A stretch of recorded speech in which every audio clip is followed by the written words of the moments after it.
ईश्वर हम सबके भीतर, सुना होगा लोग कहते हैं भगवान सबके भीतर है, अंदर है, सुना होगा ना आपने। अब अंदर में किस अंग में है कोई बता सकता है? यहाँ पर है कि यहाँ पर है कि गले में है कि खोपड़ी में है कि पेट में है कि पीठ में है? कहाँ भगवान? लोग ये बस कहते हैं भगवान भीतर है। अब भीतर कहाँ है ये भी तो कोई बताए। आज तक किसी ने बताया कि भीतर है तो सही, पर कहाँ है? हम आपको बताते हैं कि भीतर है भगवान, पर कहाँ है वो भी आपको बताते हैं। ईश्वर आपके भीतर है। कहाँ? किस अंग में? बोले आपके भीतर जो वाणी है। कौन सी वाणी? सत्य वाणी, सत्य वचन।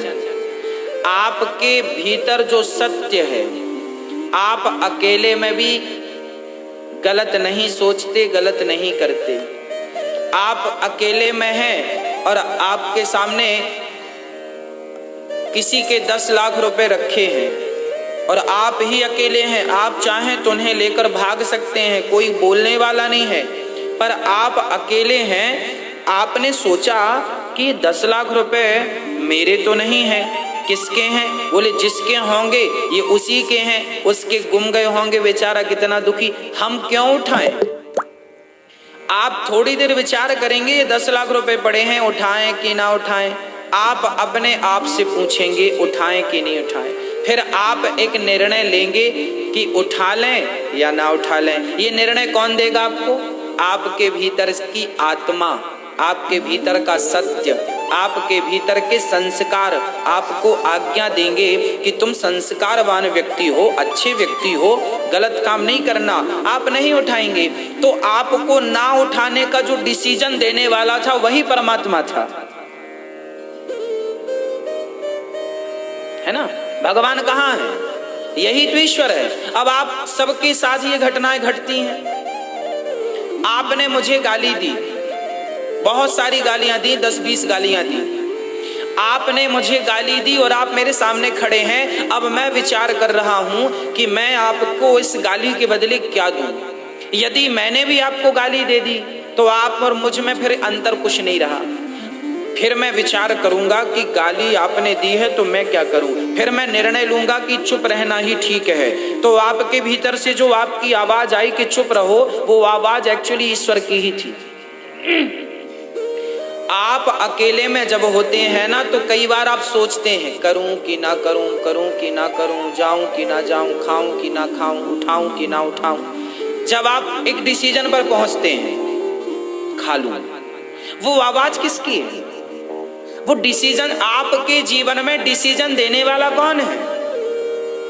आप जीवन में जब कई बार, आपको एक फॉर एग्जाम्पल देता हूं, जब आप कई बार कोई गलत काम करते हैं तो आपके भीतर से एक आवाज आती है ये गलत है मत करो, आवाज आती है गलत है मत। ये सबके भीतर होता है, ये मेरे अंदर भी है, आपके अंदर भी है। आप कोई भी गलत काम करो, यहाँ 100 का नोट पड़ा है, अरे भाई चोर भी जब चोरी करता है ना, कई बार कथा सुनती सुनती माताओं की चैन निकल जाती है गले की।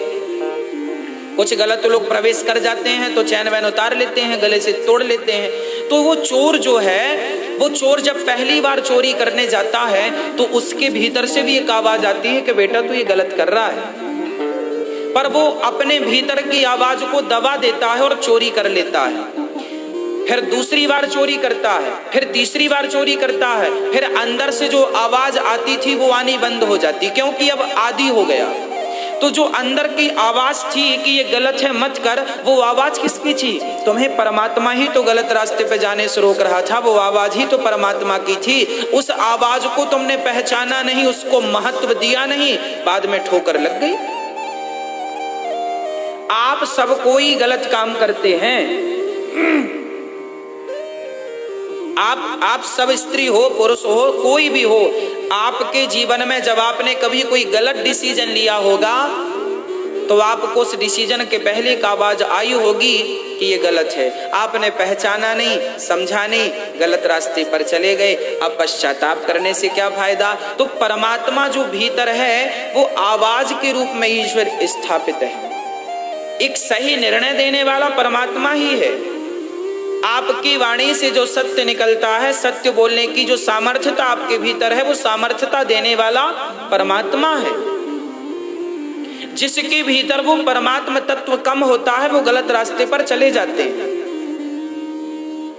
जिसके भीतर का परमात्मा स्ट्रांग है, हमारे भीतर देखिए क्या होता है, किसी के जो सत्य के मार्ग पर है, संस्कारी है, उसके भीतर भी आवाज आती है कि ये गलत है।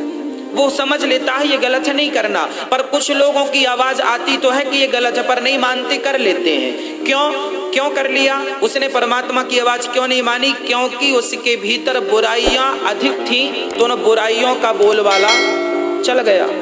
आपके भीतर अच्छाई थी तो आपकी अच्छाइयों ने बुरे मार्ग में नहीं जाने दिया।